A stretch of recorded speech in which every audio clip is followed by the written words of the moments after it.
Hey guys, today is day 1 of the 90-day Bible reading challenge, so come along with me.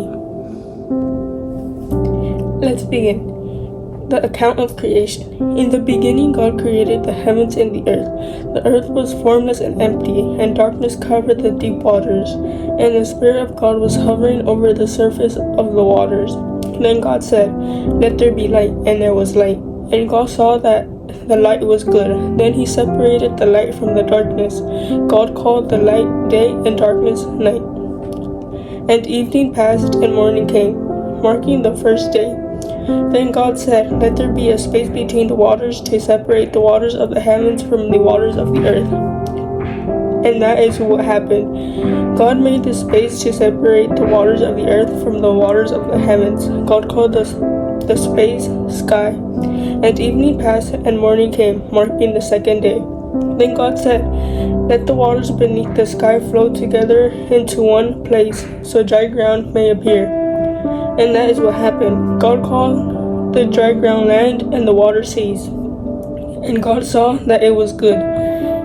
Then God said, "Let the land sprout with vegetation and every sort of seed-bearing plant, and trees that grow seed-bearing fruit.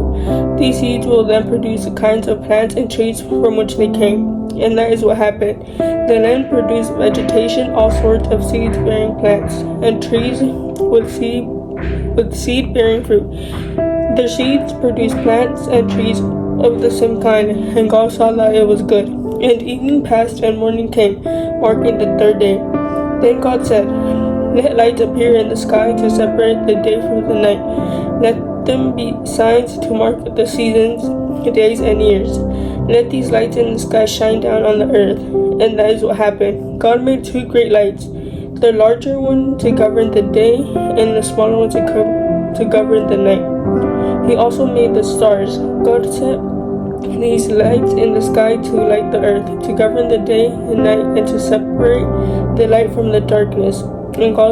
And God saw that it was good. And evening passed and morning came, marking the fourth day. Then God said, "Let the waters swarm with fish and other life. Let the skies be filled with birds of every kind." So God created great sea creatures, and every living thing that scurries and swarms in the water, and every sort of bird, each producing offsprings of the same kind. And God saw that it was good. Then God blessed them, saying, "Be fruitful and multiply. Let the fish fill the seas, and let the birds multiply on the earth." And evening passed and morning came, marking the fifth day. Then God said, "Let the earth produce every sort of animal, each producing offspring of the same kind, livestock, small animals that scurry along the ground, and wild animals." And that is what happened. God made all sorts of wild animals, livestock, and small animals, each able to produce offspring of the same kind. And God saw that it was good. Then God said, "Let us make human beings in our image, to be like us. They will reign over the fish in the sea, the birds in the sky, the livestock, all the wild animals on earth, and the small animals that scurry along the ground." So God created human beings in his own image. In the image of God he created them. Male and female he created them. Then God blessed them and said, "Be fruitful and multiply. Fill the earth and govern it. Reign over the fish in the sea, the birds in the sky, and all the animals that scurry along the ground." Then God said, "Look, I have given you every seed-bearing plant throughout the earth, and all the fruit trees for your food. And I have given every green plant as food for all the wild animals, the birds in the sky, and the small animals that scurry along the ground, everything that has life." And that is what happened.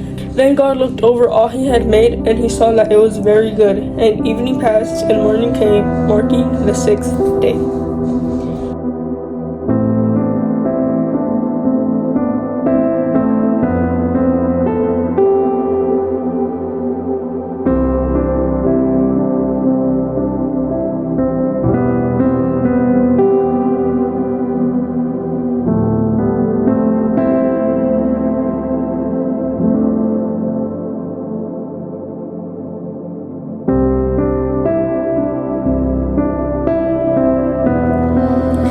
We just finished day 1 of a 90-day Bible reading challenge. something that we could take away from chapter 1 is that God's word is very powerful. All he has to do is speak, all he has to do is say the word, and it will happen. Verse 3 says, Then God said, Let there be light, and there was light. All he had to do is say it, and it happened. Verse 6 also says, Then God said, Let there be a space between the waters to separate the waters of the heavens from the waters of the earth. And it happened. He just has to say the word. And we just have to trust in him and his word. And we know that his word is very powerful. This is it for day 1. We'll be back tomorrow. God bless. Have a good day.